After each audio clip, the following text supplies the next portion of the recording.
زدنا علما وبارك لنا في علمنا وارزقنا الإخلاص في القول والعمل كاملا ونسألك اللهم علما نافعا لا ينسى وتوفيقا دائما آمين يا رب العالمين. Alhamdulillah kaum muslimin rahimani wa rahimakumullah. Kita lanjutkan pengajian kitab Al-Jami'us Shaghir karya Al-Hafidz As-Suyuti yang sudah wafat tahun 911 Hijriah rahimahullahu taala. Kita sudah sampai pada hadis 1101. Faqala al-muallif rahimahullahu taala wa nafa'ana bihi wa bi 'ulumihi fid dharain amin. At'imu, berilah makanan, atau amakum, makanan kalian, al-atqiya, kepada orang-orang yang bertakwa kepada Allah Subhanahu wa taala. Wa aulu, dan berikanlah ma'rufakum, perbuatan baik kalian, al-mu'minin, kepada orang-orang beriman. Hadis ini derajatnya dhaif menurut Al-Albani. Tetapi ada hadis yang semakna dengannya. Rasulullah sallallahu alaihi wasallam bersabda, "Wala ya'kul ta'amaka illa taqiyyun." Janganlah makan makanan kamu kecuali orang yang bertakwa. Ini hadis riwayat Abu Dawud sahih. Bukan berarti tidak boleh ngasih makan kepada orang tidak bertakwa, bukan. Tapi maksudnya hendaklah bergaul dengan orang-orang yang baik. Nah, kalau kita sering bergaul dengan mereka, nanti mereka akan makan makanan kita, ya, karena pas kita makan dia datang misalnya, kita ajak makan, itu maksudnya. Bukan berarti larangan memberi makan kepada orang yang tidak takwa, bukan, ya. 1102. Atfalul mu'minin, anak-anak kaum mukminin, fi jabalin, berada dalam gunung, fil jannah, di dalam jannah. Yakfuluhum, mengkafil atau merawat mereka, Ibrahim atau Ibrahim, Nabi Ibrahim, wa Sarah, dan Sarah istrinya Nabi Ibrahim. Ini yang ibunya Nabi Ismail itu, ya. Hatta, sehingga Sarah itu yang ibunya Nabi Ishak, ya. Kalau Hajar itu yang ibunya Nabi Ismail. Hatta yaruddahum, sehingga Nabi Ibrahim mengembalikan mereka ila abaihim, kepada bapak-bapak mereka, yaumal qiyamah, nanti pada hari kiamat. Hadis ini sahih. Jadi hadis ini bicara tentang roh-roh anak-anak yang mati padahal dia anak-anaknya orang beriman. Bersama siapa? Bersama Nabi Ibrahim alaihissalatu wassalam. Di mana? Fi jabalin fil jannah, pada satu gunung di dalam jannah. Lo katanya Nabi Ibrahim itu berada di langit. Nah, masalah-masalah gaib begini nih jangan ditabrak-tabrakkan. Karena kalau ditabrak-tabrakkan, nanti kita akan membuang hadis-hadis yang sahih. Pokoknya disebutkan Nabi Ibrahim di dalam jannah, ya kita terima, percaya. Disebutkan dalam hadis yang lain Nabi Ibrahim di langit yang kesekian, nah kita terima, selesai. Adapun gimana, kok pindah-pindah gitu, itu nggak usah ditanyakan. Ini masalah gaib. Ketika Isra Mi'raj, itu kalau dibaca semua hadisnya kita juga bingung.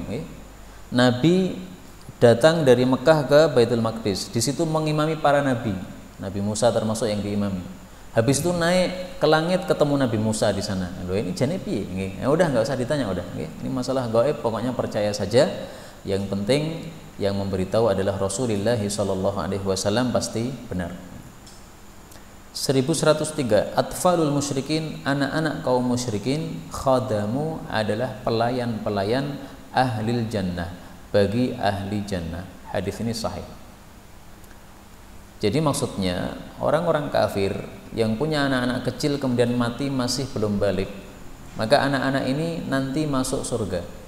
Kenapa? Mereka masih muslim. Setiap bayi itu ketika lahir kan muslim kondisinya itu. Baru menjadi kafir itu ketika dididik kafir oleh bapaknya. Dididik majusi jadi majusi, Nasrani jadi Nasrani, Yahudi jadi Yahudi. Nah, ketika mati masih kecil berarti dia masih posisinya muslim. Karena itu masuk surga. Tetapi sebagai khadam, ya, sebagai pelayan-pelayan ahli jannah. Lah bagaimana dengan anak-anak orang muslim yang mati? Kalau ini kan anak-anaknya orang kafir. Adapun anak-anak orang muslim yang mati, Rasulullah Shallallahu alaihi wasallam bersabda, "Sigharukum, anak-anak kecil kalian yang mati masih kecil, itu da'amisul jannah, itu menjadi da'amis di dalam jannah. Nah, da'amis itu apa? Da'amis itu uget-uget. Tahu uget-uget nggih? Sigharu ahliha. Jadi maksudnya adalah anak-anak kecil yang tinggal di dalam jannah. Arti asal da'amis itu adalah uget-uget yang gerakannya lincah, tiba-tiba pindah sana pindah sini. Nah, maksudnya adalah anak-anak kecil orang muslim ini masuk ke dalam jannah, pindah-pindah ke sana kemari. Mau pindah di kamar sana boleh, mau masuk ke kamar sana boleh, mau naik ke sana, mau turun ke sana bebas. Yatalaqqa ahaduhum abahu, akan menyambut bapaknya. Fayakhudhu bi thawbihi, akan dipegang bajunya bapak ini. Fala yantahi hatta yudkhilahu Allah wa abahul jannah. Dia tidak mau berhenti sampai Allah mengizinkan dia dan bapaknya masuk bersama-sama ke dalam jannah. Hadis riwayat Muslim sahih. Karena itu yang sudah kematian anak kecil, bersyukurlah kepada Allah, ini jaminan nanti masuk ke dalam jannah bersama anaknya. 1104, atfi'u, padamkanlah al-masabi, lampu-lampu, maksudnya api. Idza raqattum, apabila kalian itu tidur, wa aghliqu, dan kuncilah al-abwab, pintu-pintu, wa auqu, dan ikatlah al-asqiyah, wadah-wadah minum, wa khammiru, dan tutupilah at-ta'am wa syarab, makanan dan minuman, walau bi'udin, meskipun hanya dengan satu kayu, ta'riduhu alaih, yang kamu halangkan di atasnya. Hadis ini Bukhari sahih. Hadis ini menunjukkan adab malam hari. Jadi sunnah malam hari. Apa ya? Salah satunya yaitu ini, atfi'ul masabi, padamkan lampu. Tapi bukan lampu-lampu yang sekarang ini. Okay? Kalau lampu sekarang ini tidak dipadamkan nggak apa-apa. Karena dalam hadis yang lain disebutkan bahwa kenapa disuruh padamkan lampu, supaya tidak terjadi kebakaran gara-gara ditarik oleh tikus. Nah, lampu gini nggak bisa ditarik oleh tikus jadi kebakaran, nggak bisa. Maka ini maksudnya adalah lampu-lampu zaman dulu seperti lilin, tintir dan sebagainya. Nah, itu tikus kadang-kadang nyeret talinya itu, kemudian akhirnya terjadi kebakaran. Maka para ulama katakan tidak berlaku untuk lampu-lampu yang ada pada masa sekarang. Kemudian makanan minuman disuruh ditutupi. Kenapa? Dalam hadis riwayat Muslim disebutkan bahwa dalam satu tahun itu pasti ada satu malam yang akan turun wabak padanya. Wabak itu penyakit yang menular, yang merata. Termasuk corona ini termasuk wabak.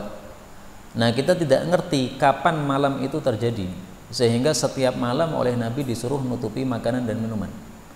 Jadi dalam satu tahun itu ada satu malam yang istimewa, Lailatul Qadar, tapi ada juga satu malam yang berbahaya, yaitu Lailatul Waba. Nah, Nabi tidak memberitahukan di mana atau kapan Lailatul Waba itu, sehingga setiap malam harus kita tutupi makanan ini. 1105, utlub, mintalah, maksudnya doakanlah al-afiyata, kesejahteraan, li ghairika, untuk selain dirimu. Turzakha, engkau akan diberi rizki, kesejahteraan juga, fi nafsika, pada dirimu sendiri. Hadis ini dhaif, tetapi maknanya sahih. Kalau kita mendoakan orang lain, ya Allah berilah kesejahteraan kepada saudara saya atau kepada tetangga-tetangga saya, nah otomatis kita itu juga diberi sejahtera oleh Allah. Kenapa? Karena malaikat itu mendoakan doanya orang yang mendoakan orang lain yang tidak diketahui. Sehingga malaikat mengatakan walaka bimithlin. Nah, mudah-mudahan kamu mendapatkan yang semisal. Nah, sehingga ini sangat bagus kita doakan orang lain dapat sejahtera supaya kita juga dapat sejahtera. Corona supaya kita aman, gimana caranya? Doakan sejahtera kepada saudara-saudara kita umat Islam. Allahumma inni as'alukal afiyata lil muslimin. Nah, nanti akan kita diberi afiah juga oleh Allah Subhanahu wa taala. 1106, utlubu, mintalah al hawaij, hajat-hajat, ila, kepada dzawir rahmah, orang-orang yang punya kasih sayang, min ummati, dari kalangan umatku. Turzaku, niscaya kalian akan diberi rizki, wa tanjahu, niscaya kalian akan sukses. Fa innallaha ta'ala yaqul, karena Allah mengatakan rahmati, rahmatku itu fi dzawir rahmah, pada orang-orang yang punya kasih sayang, min ibadi, dari hamba-hambaku. Wala tatlubul hawaij, janganlah kalian mencari hajat-hajat kalian, indal qasiyah qulubuhum, pada orang-orang yang hatinya keras. Fala turzaku, maka kalian tidak bakal diberi rizki. Wala tanjahu, tidak bakal sukses. Fa innallaha ta'ala yaqulu, karena Allah Ta'ala mengatakan, inna sakhati, sesungguhnya kemurkaanku, fihim, ada pada mereka orang-orang yang hatinya keras. Hadis ini dhaif. Tapi ya sesuai fakta ya. Kalau kita minta bantuan sama orang yang hatinya keras nggak bakal dibantu. Tapi orang yang terkenal hatinya lembut akan dibantu. 1107. Utlubu, carilah al khaira, kebaikan, inda, pada hisanil wujuh, orang-orang yang wajahnya bagus. Hadis ini hadis palsu dan tidak sesuai fakta. Kadang-kadang orang wajahnya bagus tapi hatinya elek. Kita cari kebaikan nggak ada padanya. Tapi ada orang yang wajahnya tidak ganteng, tidak cantik, tapi apa? Hatinya cakep. Bilal itu kulitnya hitam, ya kira-kira wajahnya nggak ganteng lah, tapi hatinya putih bersih. Adapun wajah yang cakep, yang hadisnya sahih adalah sabda Nabi SAW. Beliau mengatakan, idza ba'athtum ilayya rajulan, kalau kalian mengirim seseorang kepada saya, faba'athuhu hasanal wajhi, maka kirimlah yang bagus wajahnya, hasanal ismi, yang bagus namanya. Hadis riwayat Bazzar sahih. Ini maksudnya gimana sih ya? Maksudnya itu tafaulan. Nabi itu suka mengharapkan kebaikan dari suatu kebaikan yang beliau lihat. Melihat ada orang datang wajahnya bagus, nah, Nabi berharap, insya Allah bawa kebaikan ini. Atau ditanya, kamu siapa namanya? Ya, nama saya Hasan. Hasan artinya apa? Bagus. Nah, insya Allah dia membawa kebagusan juga. Kalau orang datang ditanya namanya siapa? Harbun. Ya, nama saya Perang. Nah, ini kira-kira bawa peperangan ini, nggak bagus. 1108. Utlubul khaira, carilah kebaikan, dahrakum kullahu, pada seluruh masa kalian. Jadi sepanjang masa itu cari kebaikan. Wa ta'arradu, dan hadanglah linafahati, pada tiupan-tiupan rahmatillah, rahmat Allah. Fa inna lillahi nafahatin, Allah memiliki tiupan-tiupan min rahmatihi, dari rahmatnya. Yusibu biha, Allah akan memberikan tiupan rahmatnya may yasha'u min ibadih, kepada siapapun yang dia kehendaki dari hamba-hambanya.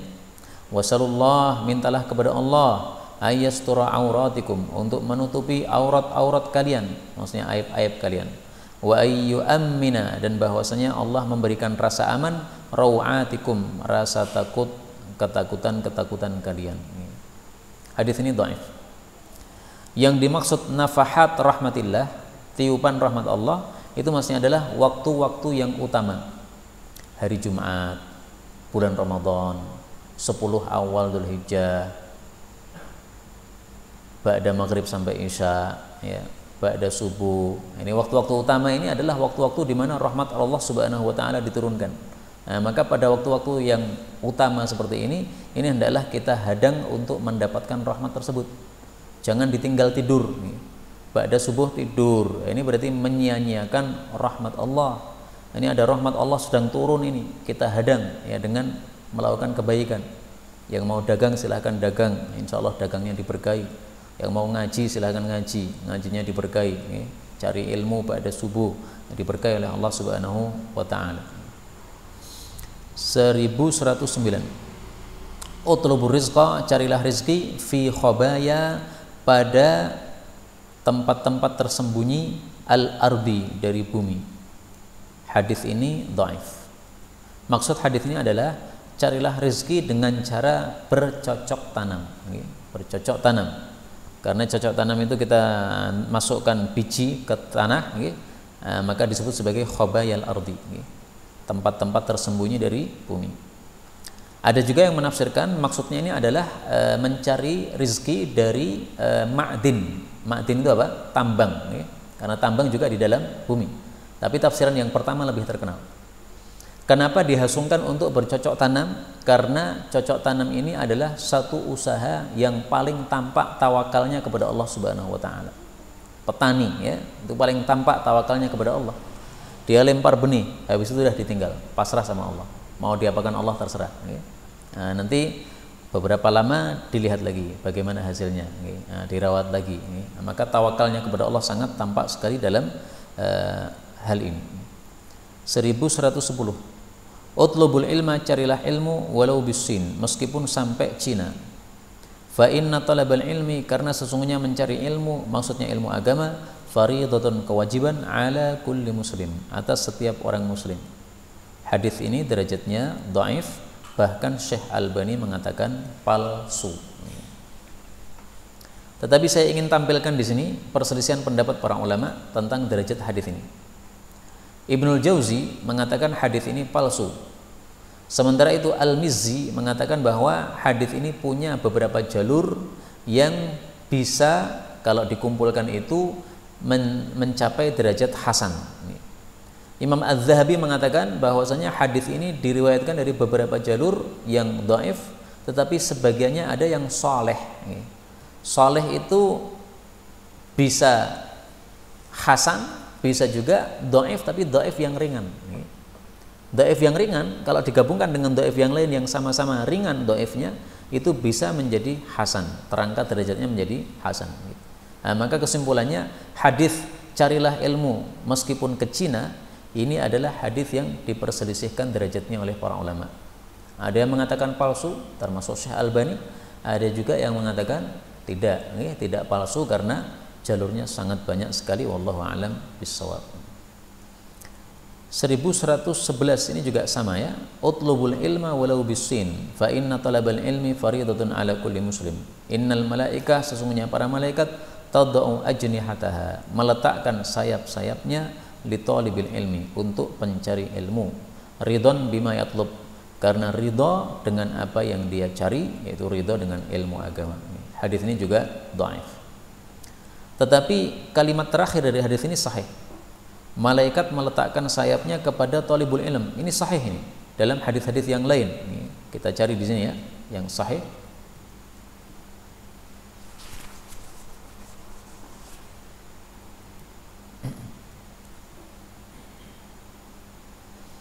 Nah, ini kita temukan riwayat Tayalisi, ini sahih. Demikian juga riwayat yang lebih terkenal lagi adalah riwayat Imam 4 dari Abu Darda. Man salaka tariqan yatlubu fihi ilman salakallahu bihi tariqan min turuqil jannah wa innal malaikah la tadau ajnihataha li talibil ilmi ridon bima yasna. Nah, jadi yang sahih itu apa? Ridon bima yasna. Ridon bima yatlub juga sahih ya. Ridon bima yatlub. Nah, ini riwayat Tayalisi sahih. Apa yang dimaksud malaikat meletakkan sayapnya? Ini banyak sekali tafsiran. Ada yang menafsirkan maksudnya malaikat itu melebarkan sayapnya gini, naung-naungi. Ada juga yang menafsirkan sayapnya diletakkan ya ditaruh di bawah, sehingga kaki-kaki para penuntut ilmu ini berjalan di atas apa? Sayap-sayapnya para malaikat. Jadi diinjak-injak oleh apa? Penuntut ilmu ini. Ada juga yang menafsirkan ini hanya kinayah saja. Jadi ungkapan suatu ungkapan kinayah yang bukan betul-betul sayapnya diletakkan, bukan. Tapi maksudnya adalah membantu talibul ilmi dalam rangka mencari ilmu, dimudahkan. Sehingga seandainya misalnya ketika mencari ilmu tiba-tiba bannya bocor, akan dimudahkan untuk mendapatkan tukang tambal ban. Jadi bocornya di tempat yang tidak jauh dari apa? Tukang tambal ban. Atau kehabisan bensin misalnya, ternyata pas tepat di depan orang yang jual bensin. Nah, itu maksudnya tadau ajnihatah, itu membantu, memudahkan mencari ilmunya. 1112, utlubul ilma, carilah ilmu yaumal itsnin, pada hari Senin, bukan hari Sabtu kayak gini ya. Fa innahu, karena sesungguhnya hal itu muyassarun, akan dimudahkan li talibihi, untuk pencari ilmu. Tapi hadis ini derajatnya apa? Dhaif. Karena itu mencari ilmu tidak harus hari Senin, hari Sabtu ya, setiap hari cari ilmu sebagaimana Nabi SAW mengajarkan ilmu setiap hari. 1113, utlubul hawaija, carilah hajat-hajat bi'izzatil anfus, dengan gagahnya jiwa. Maksudnya tidak minta-minta tidak ngemis kepada orang. Fa innal umura, karena perkara-perkara itu tajri, akan berjalan bil maqadir, dengan takdir-takdir. Jadi kalau cari hajat, cari kerja misalnya, maka jangan sampai ngemis-ngemis kepada orang.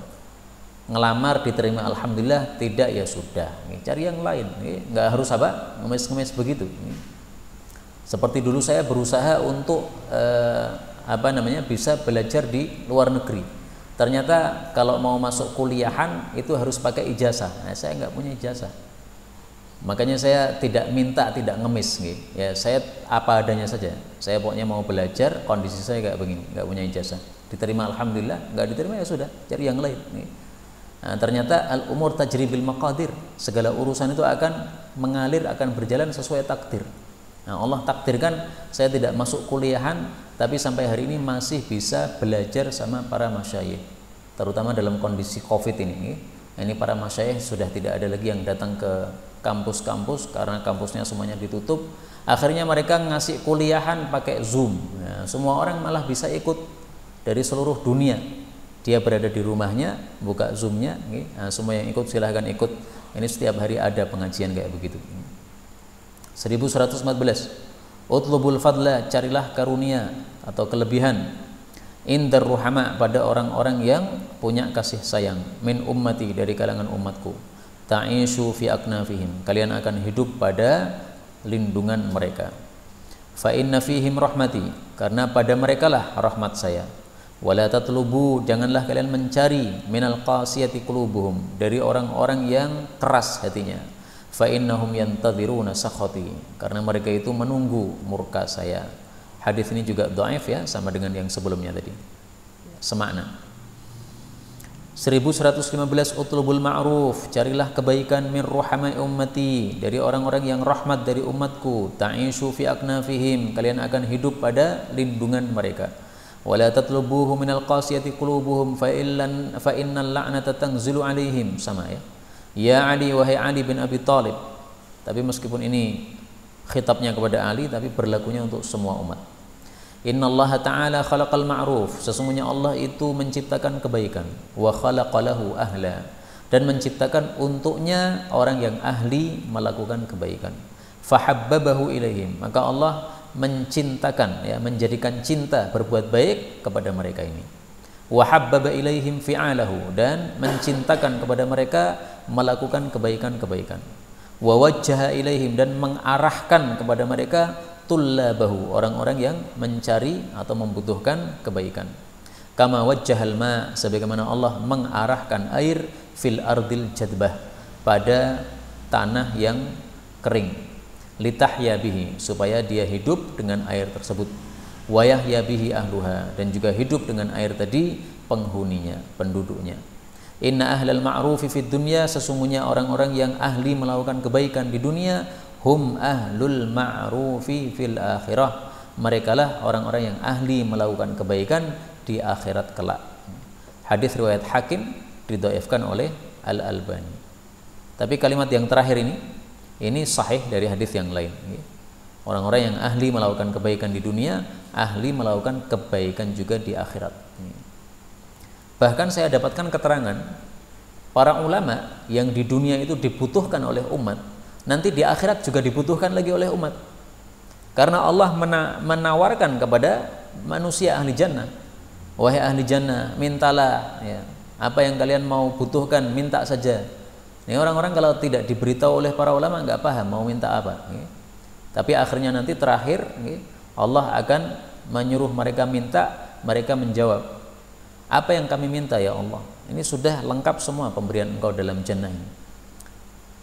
Apakah ada sesuatu yang di atas apa yang ada kami lihat dari nikmat-nikmat jannah ini? Nah, maka akhirnya Allah mengatakan ridwani akbar, ridho saya adalah sesuatu yang paling besar.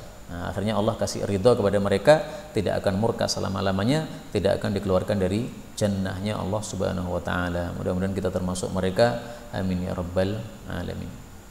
1116. Ittali, lihatlah fil kubur, pada kuburan.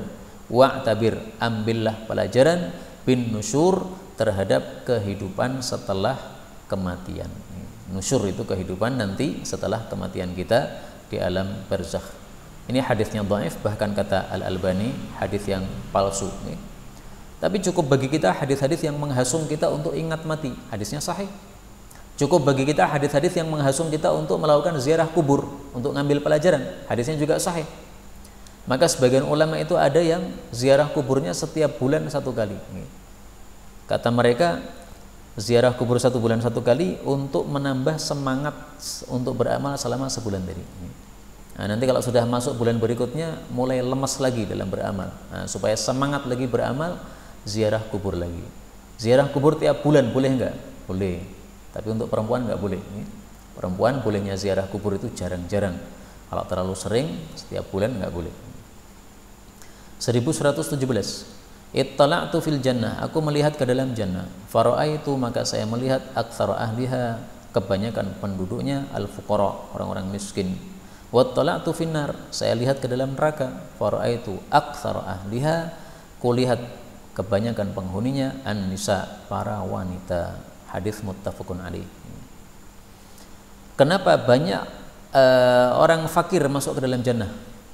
Karena biasanya orang diuji fakir itu bisa sabar. Tapi ternyata orang diuji kaya tidak bisa sabar. Contohnya Qarun nih. Ketika masih fakir masih mau ibadah sama Allah. Begitu sudah kaya raya sudah tidak mau ibadah lagi. Nabi Musa ditinggalkan. Enggak ingat lagi dengan Nabi Musa alaihissalatu wassalam. Kenapa para wanita banyak masuk neraka? Bukan karena wanitanya, bukan. Disebutkan dalam hadis yang lain karena mereka tidak berterima kasih kepada suaminya. Ketika marah kemudian mengatakan kepada suami, kamu tidak pernah berbuat baik sama sekali.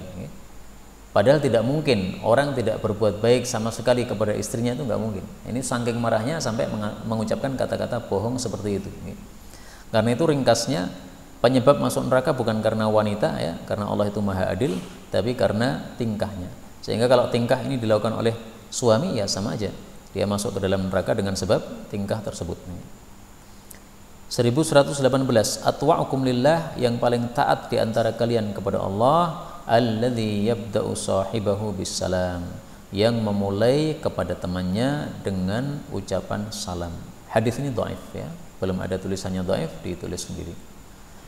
Tapi ada hadis yang semakna ya. Rasulullah sallallahu alaihi wasallam bersabda, "Aulan nasi billahi ta'ala", orang yang paling dekat kepada Allah Ta'ala, man bada'ahum bis salam, orang yang memulai dengan mengucapkan salam. Hadis riwayat Abu Dawud sahih. Artinya orang yang memulai salam itulah dia yang paling besar pahalanya. Disebutkan dalam hadis yang lain, orang yang memulai salam dapat pahala 9, yang menjawab 1. Jadi kalau pahalanya 10 itu, maka yang memulai dapat 9. Tapi hadis ini dhaif ya. Tetapi jelas bahwasanya orang yang memulai salam itu pahalanya besar. Kenapa?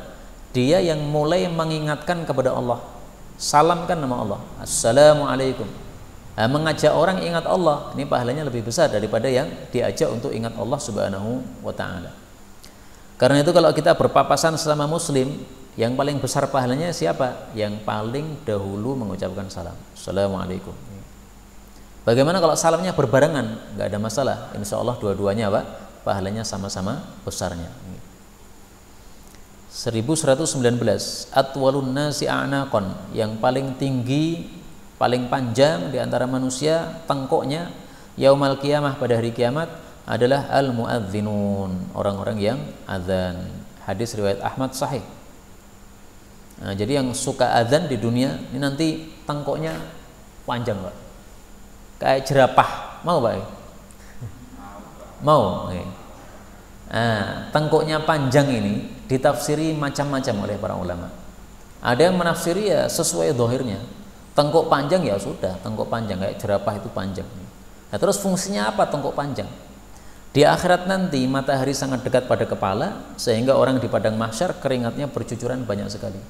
Nah, kalau tengkoknya panjang kan berarti dia aman dari apa? Dari keringat tersebut.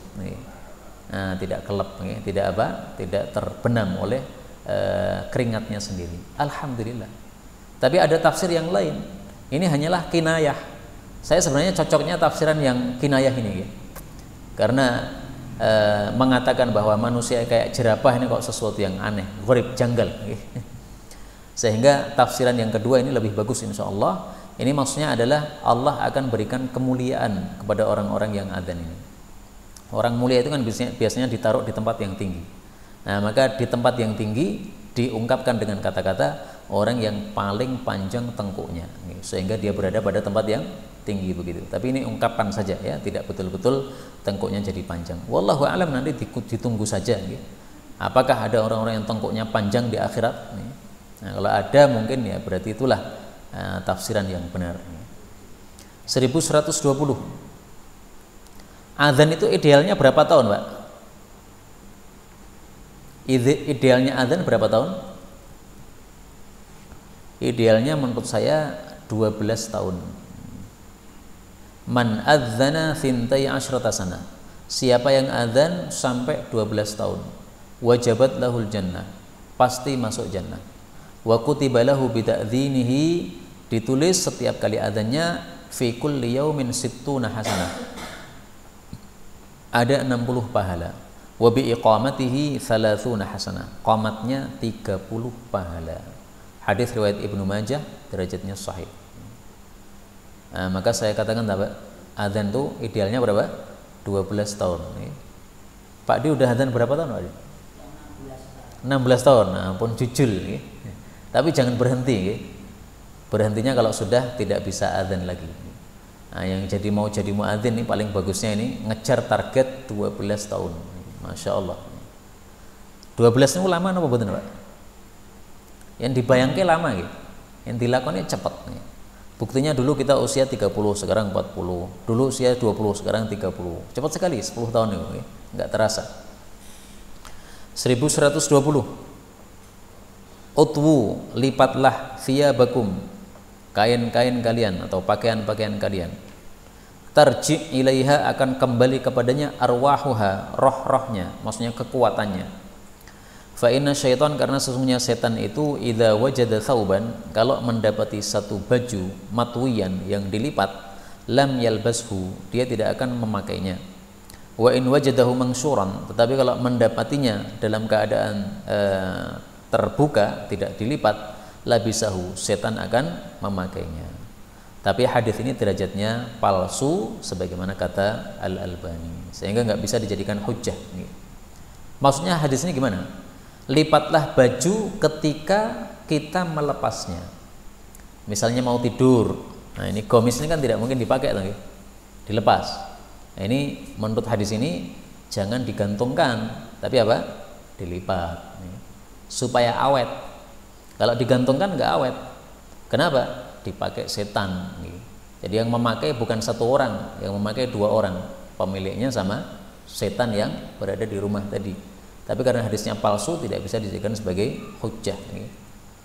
Dan tampaknya tidak ada adat orang Indonesia baju selesai dipakai kemudian dilipat, kemudian besok dipakai lagi, kayaknya nggak ada. Ya, kalau istirahat itu pasti apa? Digantungkan. Pakai sarung misalnya, mau tidur sarungnya ganti sarung tidur, sarung sholatnya dilepas, nah itu tidak dilipat, tapi apa? Digantung. Ya kalau mau dilipat nggak ada masalah. Tapi biasanya kalau dilipat itu kalau ada keringatnya jadi kurang enak baunya. 1121. Atyabut tib, paling wanginya minyak wangi adalah al-misku, minyak wangi misik. Hadis riwayat Imam Muslim. Jadi maksudnya kalau mau pakai minyak wangi, maka minyak wangi yang paling utama adalah minyak wangi misik.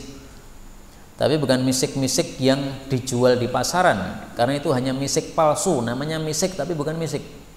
Misik yang asli itu dari darah kijang, tapi bukan semua darahnya. Ada bagian tubuhnya itu ada darah yang sudah mengental kemudian berubah menjadi misik. Jadi bentuknya bukan bentuk darah lagi, bentuknya bentuk seperti butiran-butiran gitu.